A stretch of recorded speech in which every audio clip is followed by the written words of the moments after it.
I think of a guy I was in prison with a long time ago. A guy that moved in with me, he was a guy named Mike Christian. You may have heard the story on Jay Leno Tuesday night. It was a young man by the name of Mike Christian. Maybe on the campaign trail. You may have even heard it in 1988 at the Republican National Convention. It was Mike Christian. That's where Larry Christian heard it for the very first time. He had never said anything about it to me. You see, Larry is Michael Christian's brother. Michael was born and raised in Huntsville.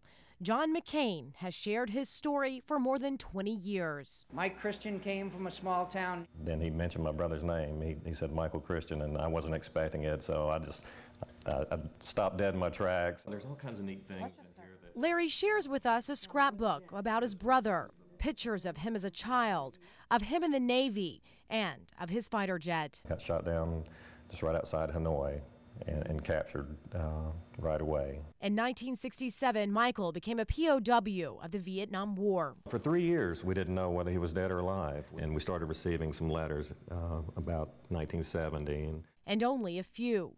It was in captivity when John McCain met Michael. Got a piece of white cloth, a piece of red cloth, and sewed the American flag on the inside of his shirt. The story goes that John had laid down and looked over and saw Michael get up and actually start making another flag. Michael was released in 1973, and Huntsville threw a party. In '73, when he got back from Vietnam, Mike Christian Day. Mike Christian Day, and that's where the city presented him with a red Corvette Stingray. Over the years, Mike moved around and became a country music promoter.